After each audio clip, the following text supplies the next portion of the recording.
আসসালামু আলাইকুম প্রিয় ছাত্রছাত্রীরা, আশা করব তোমরা তোমাদের পরিবার পরিজনদের নিয়ে ভালো আছো, সুস্থ আছো। এখন আমরা নবম ও দশম শ্রেণী বায়োলজি ক্লাস নেব। তো দেখো, গতদিন আমরা প্রথম অধ্যায়টা পড়েছিলাম কিছুটা অংশ। প্রথম অধ্যায়ের জীববিজ্ঞানের ধারণা, জীববিজ্ঞানের শাখাসমূহ, ভৌত শাখা, তারপরে তোমার ফলিত শাখা, এগুলো পড়েছি। তারপরে ক্লাসে আমরা পড়েছি জীববিজ্ঞানের জীবের যে শ্রেণীবিন্যাসটা, ঠিক আছে? শ্রেণীবিন্যাস যেমন হুইটেকার পঞ্চরাজ্য যে শ্রেণীবিন্যাসটা তৈরি করেছিলেন, সেই শ্রেণীবিন্যাস সম্বন্ধে আমরা আলোচনা করেছিলাম। তার মধ্যে সুপার কিংডম 1 এবং সুপার কিংডম 2 দুটাতে ভাগ করা ছিল।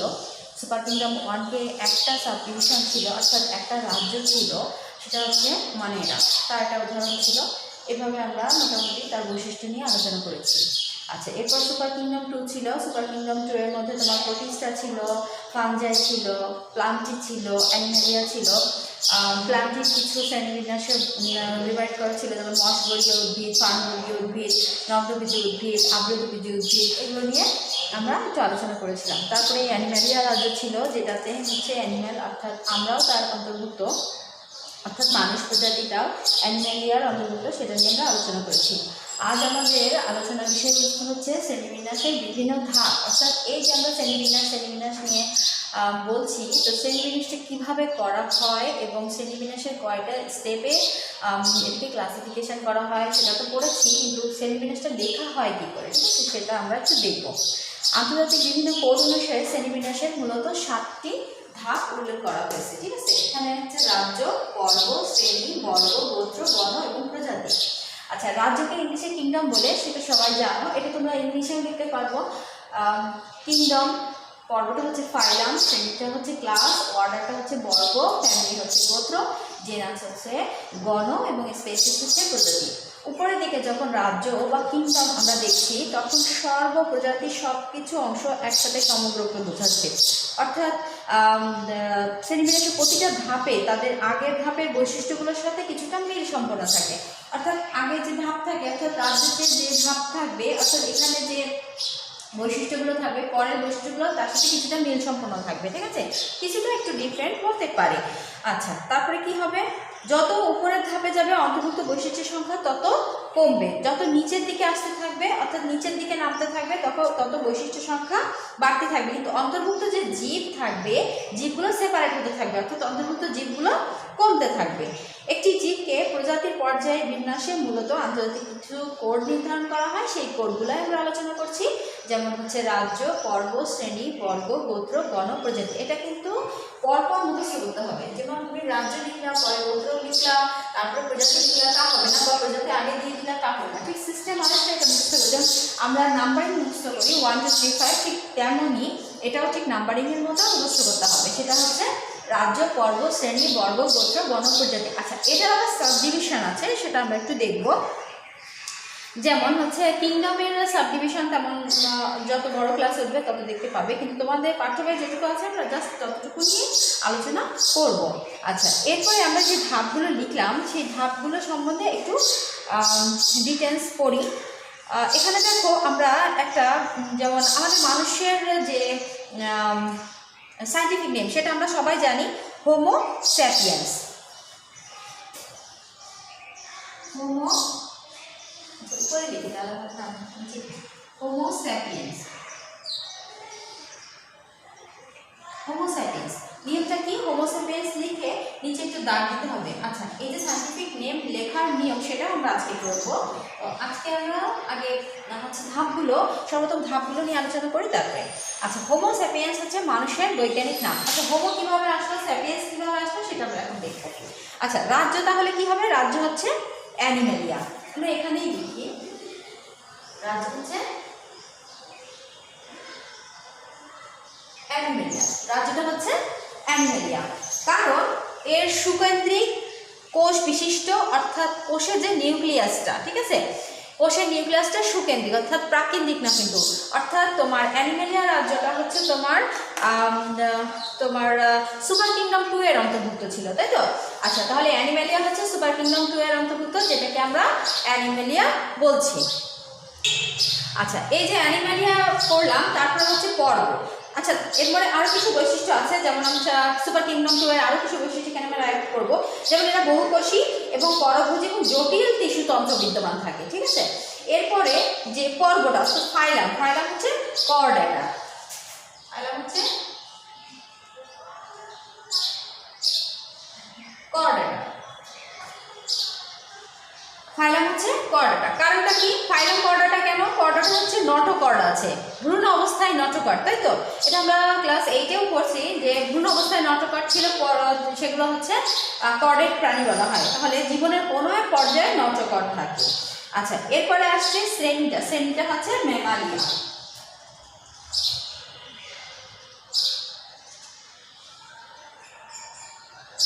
ম্যামালিয়া, তাই তো? সেটা হচ্ছে ম্যামালিয়া, অর্থাৎ দুগ্ধ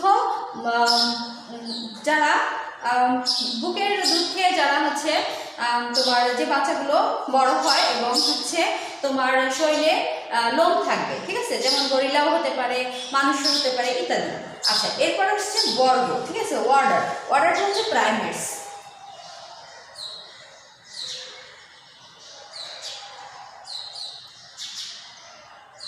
বর্গটা হচ্ছে প্রাইমেট। আচ্ছা, বর্গের মধ্যে কিছু বৈশিষ্ট্য আছে যেটা আমরা খুব ইম্পর্টেন্ট বৈশিষ্ট্য, সেটা হচ্ছে আঁকড়ে ধরে রাখার ক্ষমতা, অর্থাৎ আঁকড়ে ধরার উপযোগী হাত হতে পারে, ঘ্রাণ অপেক্ষা দৃষ্টিশক্তি বেশি উন্নত, মানে আমরা চোখে দেখতে পাই বেশি, যেহেতু আমাদের সম্বন্ধে আলোচনা করা হচ্ছে সেহেতু আমরা আমাদের নর্মালি সিচুয়েশন দিয়ে যেটা বুঝতে পারি, প্রাইমেটস যেটা বর্গে কিন্তু বৈশিষ্ট্যটা ডিটেন্স থাকে, ঠিক আছে।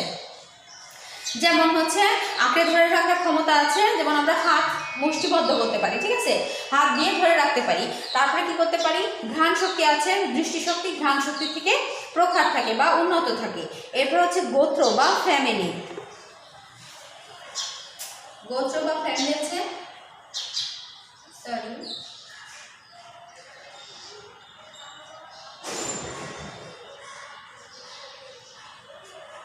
হোমিনিডি, হোমিনিডি হচ্ছে গোত্র।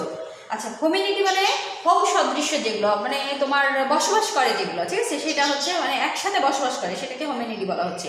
এর মধ্যে হচ্ছে গরিলা আছে, শিম্পাঞ্জি আছে, বানর আছে, মানুষ আছে প্রভৃতি এটা অন্তর্ভুক্ত। আচ্ছা, এরপরে গণ বা জেনাসে যে ডিফারেন্স হয়ে যাচ্ছে। আচ্ছা, জেনাসে যদি মানুষের স্পেসিফিক হতে চাও সেটা হচ্ছে হোমো,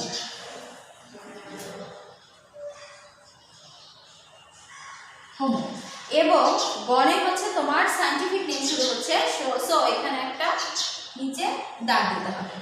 আচ্ছা, এরপরে দেখো এই যে হোমো লিখলে এটার বৈশিষ্ট্য কি, দেহের মস্তিষ্কটা সবচেয়ে বড় থাকে, ঠিক আছে, এবং খাড়াভাবে দুই পায়ে দাঁড়াতে পারে।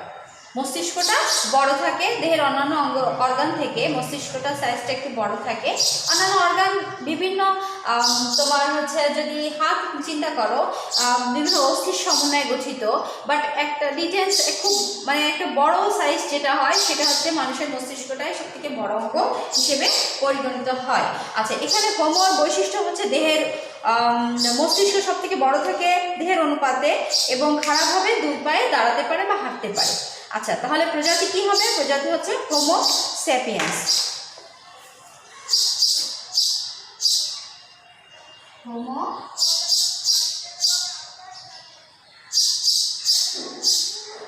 স্যাপিয়েন্স, স্যাপিয়েন্স এবং হোমো নিচে দাগ হবে, দুইটার মাঝে একটু ডিসটেন্স থাকবে, ঠিক আছে, একসাথে দাগ হবে না, দুটো আলাদা আলাদা ওয়ার্ড, দুটো আলাদা আলাদা ওয়ার্ডের তোমার নিচে দাগ দিতে হবে। আচ্ছা, স্যাপিয়েন্স যেটা হোমো স্যাপিয়েন্স, আচ্ছা স্পেসিস যেটা হলো প্রজাতি, সেটার বৈশিষ্ট্য কি? সেটার বৈশিষ্ট্য, প্রধান বৈশিষ্ট্য হচ্ছে চড়া এবং খাড়া কপাল থাকবে, ঠিক আছে, খুলির হাড় শক্ত থাকবে, যেটাকে হোমো গণের অন্তর্ভুক্ত করা ছিল। খুলি যেটা মাথার উপরে যে চলে যে মাথার উপরে যে অংশটা খুলি যেটা বলে, যেটার মধ্যে যেটা তোমার মস্তিষ্ককে সম্পূর্ণরূপে বাইরের আঘাত থেকে রক্ষা করে, যে শক্ত আবরণটা, সেটাকে খুলি বলা হয়। আচ্ছা, চওড়া খুলি এবং তোমার খাড়া কপাল থাকে, কপালটা খাড়া থাকে, যেমন তোমার অন্যান্য প্রাণীর কপালের অংশ কিন্তু খুব ছোট থাকে, কিন্তু মানুষের কিন্তু চওড়া কপাল থাকে, বড় ধরনের কপাল থাকে। আচ্ছা, হোমোগণের অন্য প্রজাতির তুলনায় পাতলা এবং বুদ্ধিবৃত্তিভাবে উন্নত থাকে। হোমোগণের যে অন্যান্য যে প্রাণীগুলো আছে, হোমোগণের অনেকগুলো প্রাণী আছে, তার মধ্যে মানুষ সবথেকে উন্নত প্রাণী, ঠিক আছে, এবং সবথেকে বুদ্ধিযুক্ত। তো মানুষ, এখানে আমরা যে গোত্র হোমিনিডি নিয়ে আলোচনা করেছিলাম, গোত্রটা হোমিনিডি, এখানে শিম্পাঞ্জি ছিল, গরিলা ছিল, বানর ছিল, মানুষ ছিল। তো এখানে মানুষ এবং গরিলা বা শিম্পাঞ্জির মধ্যে ডিফারেন্স ওখান থেকেই হয়ে আসছে। যেমন মানুষ হচ্ছে মুষ্টিবদ্ধ করতে পারে, তো হাত মুষ্টিবদ্ধ করা যায়, ঠিক আছে, হাত মুঠ করা যায়, যেটা মুষ্টিবদ্ধ করা। কিন্তু গরিলা বা শিম্পাঞ্জি হাত কিন্তু মুষ্টিবদ্ধ করতে পারে না, জাস্ট কোনো জিনিস ধরার আগে জাস্ট বাঁকা করে ধরে, কিন্তু মুষ্টিবদ্ধ করতে পারে না, কিন্তু বড় একটা ডিফারেন্স। দ্বিতীয়ত ডিফারেন্স হচ্ছে তাদের যে মস্তিষ্কটা সম্পূর্ণরূপে ডিফারেন্ট, ঠিক আছে, মস্তিষ্কের যে ধারণ ক্ষমতা। এখন আমাদের এই যে সায়েন্টিফিক যে পড়াশোনাগুলো করতে গেলে তোমার আমাদের ইসলাম ধর্মের যে জিনিসগুলো আছে, যে মানুষ সম্পূর্ণ আলাদা প্রাণী, আল্লাহ তাআলা সৃষ্টি করেছেন, মানুষকে আশরাফুল মাখলুকাত হিসেবে সৃষ্টি করেছেন। তো এটা কিন্তু এই ধর্ম যখন আমরা বায়োলজি পড়বো, বিশেষ করে ক্লাসিফিকেশনটা বা এই যে ডিভিশনটাগুলো পড়বো, তখন কিন্তু ধর্মের সাথে মিল করা যাবে না, সম্পূর্ণরূপে আলাদাভাবে এটাকে পড়তে হবে। কারণ সায়েন্টিস্টরা এভাবে এটাকে লিবারেট করেছে, তোমার বিজ্ঞানে এক ধরনের লিবারেট করা আছে, আর ধর্মে কিন্তু ডিফারেন্টভাবে লিবারেট করা আছে। সো ধর্মের সাথে এটা সম্পূর্ণরূপে আলাদাভাবে পড়তে হবে। আচ্ছা, ধর্মের সাথে মিল করা যাবে না। আচ্ছা, আমরা পড়ায় ফিরে আসি। আচ্ছা, তারপরে মোটামুটি আমাদের ক্লাসিফিকেশন কমপ্লিট হলো। রাজ্য অ্যানিমেলিয়া, পর্ব হচ্ছে কর্ডেটস, শ্রেণী হচ্ছে ম্যামালিয়া, বর্গ হচ্ছে প্রাইমেটস, গোত্র হচ্ছে হোমিনিডেস, আর গণ হচ্ছে হোমো, প্রজাতি হচ্ছে হোমো স্যাপিয়েন্স। এরপরে যে অংশটা আছে দীপক নামকরণ পদ্ধতি। দীপক নামকরণ পদ্ধতিটা আমরা নেক্সট করব, একটু ওয়েট। আচ্ছা, এবার আমরা দ্বিপদ নামকরণটা করব, দ্বিপদ নামকরণ পদ্ধতিটা করব। আচ্ছা, দ্বিপদ নামকরণ পদ্ধতি সর্বপ্রথম আবিষ্কার করেছেন হচ্ছে 1753 খ্রিস্টাব্দে বিজ্ঞানী ক্যারোলাস লিনিয়াস, সুইডিশ বিজ্ঞানী।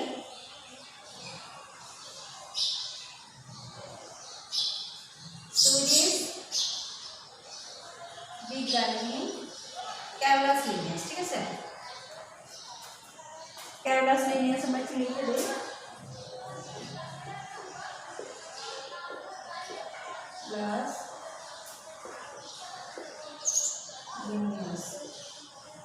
আচ্ছা, সুইডিশ বিজ্ঞানী 1753 খ্রিস্টাব্দে ক্যারোলাস লিনিয়াস, আর তার যে একটা বই ছিল, বইটার নাম হচ্ছে স্পেসিস প্লান্টারা, ঠিক আছে, বইটার নাম হচ্ছে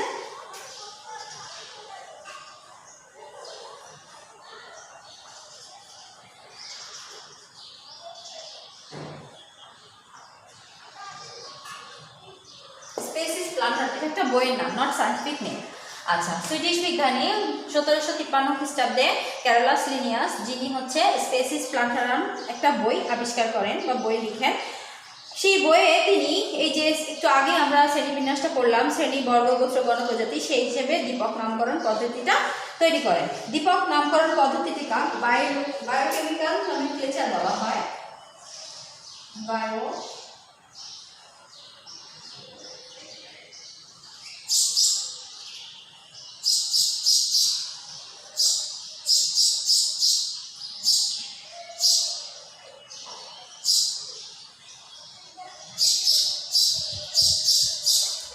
বাইনোমিয়াল নমিনক্লেচার বলা হয় এই পদ্ধতিটার নাম, বা দীপক নামকরণ।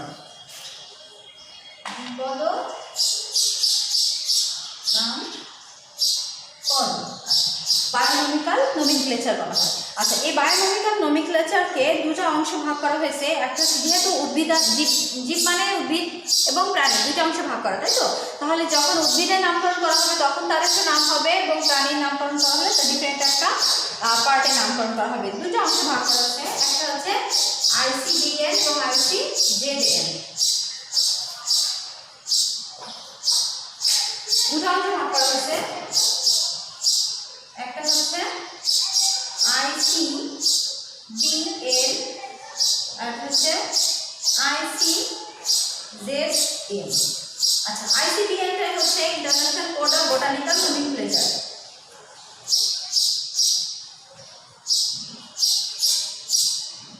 ইন্টারন্যাশনাল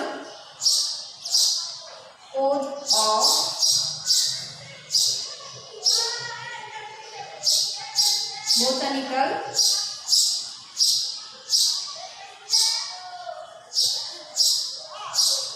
নোমেনক্লেচার, ঠিক আছে, international code of botanical nomenclature.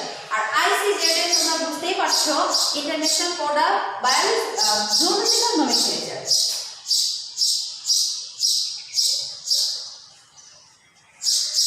International code of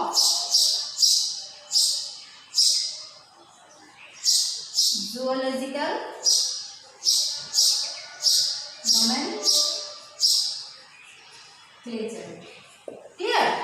আচ্ছা, তাহলে international code of zoological nomenclature. তাহলে ইন্টারন্যাশনাল কোড অফ বোটানিক্যাল নোমেনক্লেচারে যত বোটানি অর্থাৎ উদ্ভিদ যতগুলো অন্তর্ভুক্ত করা আছে সবগুলোর নামকরণ করা হয়েছে। আর ইন্টারন্যাশনাল কোড অফ জুলজিক্যাল নোমেনক্লেচারে প্রাণী যতগুলো আছে অর্থাৎ আবিষ্কৃত হয়েছে, সায়েন্টিস্টরা আবিষ্কার করেছেন, তাদের নামকরণটা সংযুক্ত করা আছে। এখন আমরা দেখব যে কিভাবে এই পদ্ধতি অনুসারে তোমার নামকরণগুলো করা হয়। সমস্ত পদ্ধতিগুলো আমি বলবো তোমাদের, কারণ এগুলো তো বইয়ের অংশগুলো লিখে কমপ্লিট করা সম্ভব না, কিন্তু বইয়ে যেগুলো আছে তবুও তোমরা সেভাবে মুখস্থ করবে। জাস্ট ফার্স্ট যেটা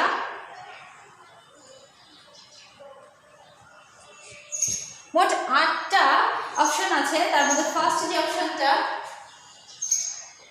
অপশনটা হচ্ছে এই যে সায়েন্টিফিক নেম লেখা হবে, সায়েন্টিফিক নেমের নামকরণের ভাষা হবে ল্যাটিন, ভাষাটা হবে ল্যাটিন ভাষা, ঠিক আছে। একটু লিখলে ভালো হবে।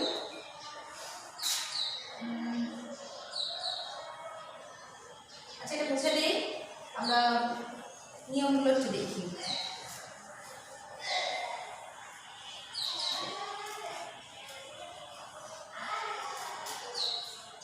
সর্বপ্রথম সেটা হচ্ছে ভাষাটা হবে ল্যাটিন, হবে লিখতে হবে না, ভাষা হচ্ছে ল্যাটিন।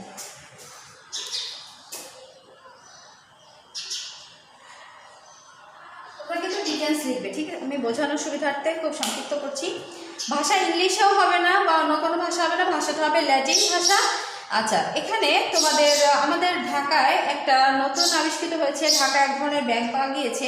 সেই ঢাকা বিশ্ববিদ্যালয়ের যে প্রাণীবিদ্যা বিভাগের প্রতিষ্ঠাতা কাজী জাকের হোসেন, তার সম্মানার্থে, মানে তিনি আর কি তার সম্মানার্থে এই ব্যাংকটার নামকরণ করা হয়েছে জাকারেনা, ঠিক আছে। তো আমরা নামটা একটু দেখবো।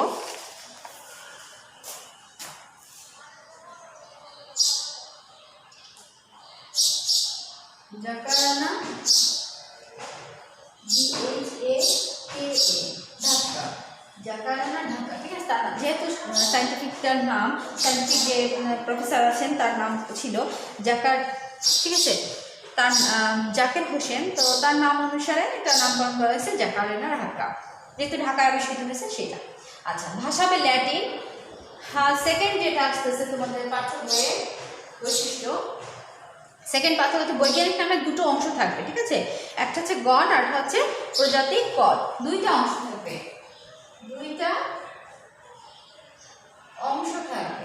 একটা হচ্ছে গণ আর একটা হচ্ছে প্রজাতি, ঠিক আছে, একটা গণ আর একটা হচ্ছে প্রজাতি। এবং গণ নাম যেমন রুই মাছের বৈজ্ঞানিক নাম হচ্ছে, গণ নাম হচ্ছে ল্যাভিও রুইটা, ঠিক আছে, রুই মাছের যে বৈজ্ঞানিক নামটা আছে রুই মাছের বৈজ্ঞানিক নাম হচ্ছে ল্যাভিও রুইটা। তো গণ নাম হচ্ছে ল্যাভিও, আর প্রজাতি হচ্ছে রুহিতা, ঠিক আছে। তাহলে ল্যাভিও রুইটা, ঠিক আছে, এটার নামকরণ হলো ল্যাভিও রুইটা। তাহলে গণ নাম হচ্ছে ল্যাভিও এবং প্রজাতি হচ্ছে রুইটা, অর্থাৎ গণ এবং প্রজাতি দুইটা নামে ভাগ করা থাকবে, অর্থাৎ তোমার দীপক নামকরণটাই দুইটা নামের অংশ থাকবে, একটা হচ্ছে গণ নাম আর একটা হচ্ছে প্রজাতি নাম, দুটো নাম কাছাকাছি থাকবে, একসাথে থাকবে, ল্যাভিও রুইটা, ঠিক আছে। শুধুমাত্র যে তোমার এখানে রুই মাছ হিসেবে বলা হচ্ছে তা না, বিভিন্ন, একটু আগে আমরা যেটা করেছি হোমো স্যাপিয়েন্স, হোমো ছিল গণ, স্যাপিয়েন্স ছিল প্রজাতি, ঠিক তেমন। আচ্ছা, এবার যেটা আছে, প্রথম অক্ষরটা বড় হাতের হবে, বাকিগুলো ছোট হাতের হবে। 3 নাম্বার হচ্ছে প্রথম অক্ষরটা বড় হাতে, বাকিগুলা ছোট হাতে, ঠিক আছে। আচ্ছা, এরপরে যে অংশটা আসতেছে, নামের দুটো অংশ তো লিখলে, যখন তুমি নামের দুটো অংশর, যেমন এখানে দেখো ল্যাবিও মিঠাই লিখেছি, ল্যাবিও মিঠা নিয়ে আমরা উদাহরণটা দেই। এখানে এলটা বড় হাতে দিয়েছি, বাকিগুলো কিন্তু সব ছোট হাতে দিয়েছি। পরে যখন প্রজাতি লিখেছি, প্রজাতির অক্ষর কিন্তু ছোট হাতে হয়েছে। এখানে আমাদের পাঠ্য বইয়ে দিয়েছি অ্যালিয়াম সিপা, অ্যালিয়াম সিপা যেটা হচ্ছে পেঁয়াজ।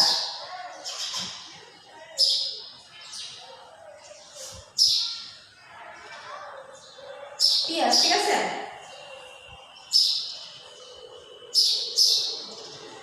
অ্যালিয়াম সিপা হচ্ছে পেঁয়াজ।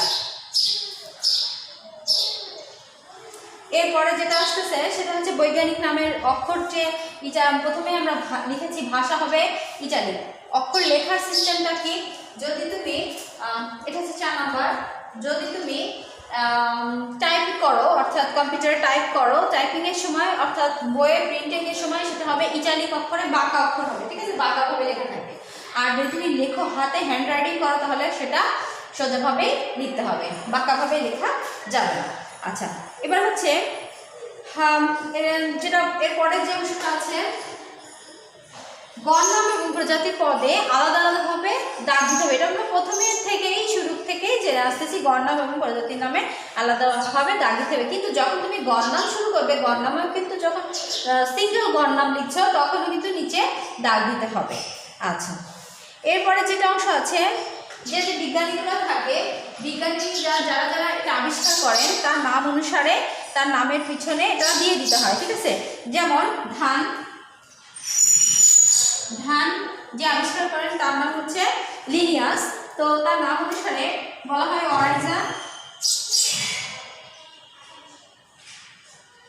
অরাইজা স্যাটিভা এল, ঠিক আছে, অরাইজা স্যাটিভা এল, তার নাম অনুসারে অরাইজা স্যাটিভা এল। এটা হচ্ছে ওই বিজ্ঞানীটা, অর্থাৎ ক্যারোলাস লিনিয়াস, যিনি ধানের নামকরণ করেছিলেন। তো তার সম্মানার্থে, তার নামের সম্মানার্থে, যেহেতু তিনি এটা আবিষ্কার করেছেন সেহেতু তার সম্মানার্থে তার নামের প্রথম অক্ষরটা ওখানে অ্যাড করা হয়।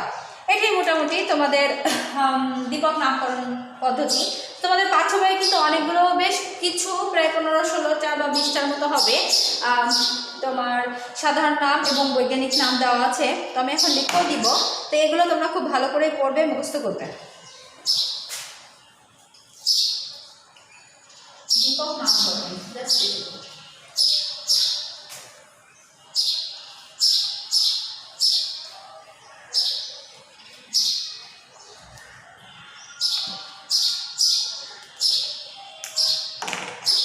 প্রথমে যেটা আছে ধান,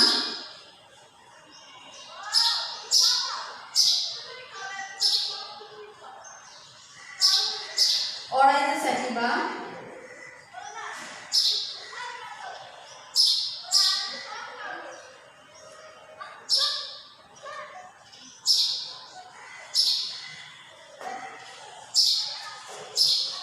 অরাইজা স্যাটিভা, তারপর হচ্ছে পাট,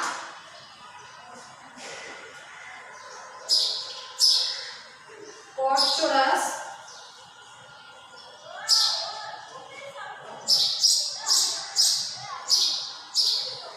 ক্যাপসুলারিস, কর্চোরাস ক্যাপসুলারিস, এটা কোরাস না কিন্তু কর্চোরাস, উচ্চারণ হবে কর্চোরাস, কর্চোরাস ক্যাপসুলারিস।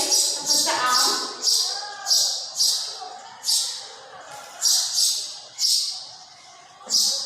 ম্যাঙ্গিফেরা,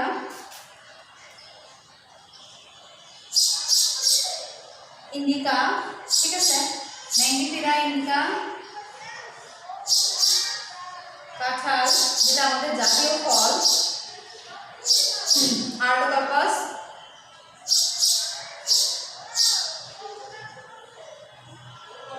পিটেরো, আর্টোকার্পাস, হেটেরোফাইলাস, তারপর হচ্ছে শাপলা, মুখিয়া নিপালো, নিমকিয়া,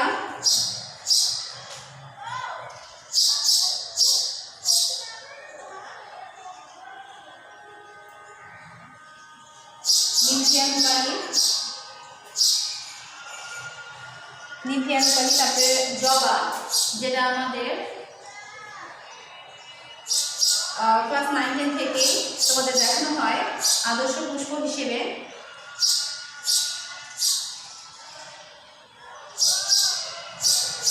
রোজা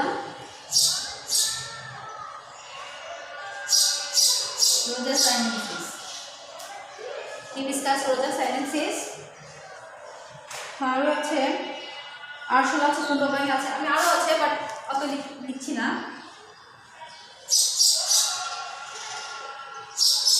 আরশোলা, পেরি, গার্নেটা, আমেরিকানা,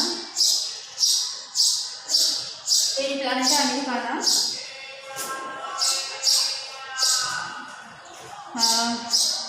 আর দেবো কোনো ব্যাগ,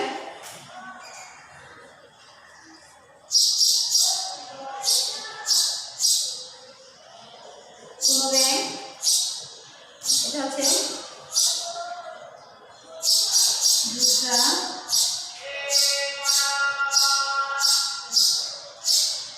ফাইন্যান্স, নীলা, স্টিকার, দুটা কালার মিলানো স্টিকার, ঠিক আছে। আচ্ছা, এখানে আরও আছে তোমার হচ্ছে মৌমাছি আছে, ইলিশ আছে, দোয়েল আছে, মানুষটা আগে দিয়েছি, তার মধ্যে আছে পেঁয়াজ আছে, তার তোমাদের লেখার মধ্যে পাওয়া গিয়েছে পেঁয়াজ আছে, সিংহ আছে, ধান আছে, কাতলা মাছ আছে। তারপরে এদিকে একটা নতুন ব্যাঙ আবিষ্কৃত হয়েছে বাংলাদেশে, যেটা হচ্ছে জাকারিনা ঢাকা। তারপর হচ্ছে রুই মাছ আছে, আরও অনেক কিছু দেওয়া আছে তোমাদের এই পাঠ্য বইয়ের। তো যতগুলো সায়েন্টিফিক নেম আছে সব এক জায়গায় করে মোটামুটি মুখস্থ করে ফেলবে। আর সায়েন্টিফিক নেম লেখার নিয়ম তো আমরা শিখলামই, এবং কিভাবে হচ্ছে ডিফারেন্স করতে হয় সেটাও আমরা দেখলাম। তো মোটামুটি আজ এই পর্যন্তই থাক, কারণ হচ্ছে বেশ অনেকটাই আমরা করে ফেলেছি। আর মোটামুটি এই অধ্যায়টাও আমাদের কমপ্লিট হয়ে গিয়েছে, যেহেতু আমাদের একটা পরীক্ষা আছে সামনে, এই জন্য আমরা একটা রিভিশন দিলাম। এর পরবর্তীতে আমরা যে অধ্যায়গুলো পড়ছিলাম ঠিক সেই অধ্যায়গুলো ব্যাকে চলে যাব। তো আজ এই পর্যন্ত থাক, এটা একটু তোমরা রিভিশন দিবে এবং হচ্ছে একটু পড়বে বাসায়, ঠিক আছে। পড়লে তোমাদের একটু ভালো প্র্যাকটিস হবে, মোটামুটি বুঝতে পারবে।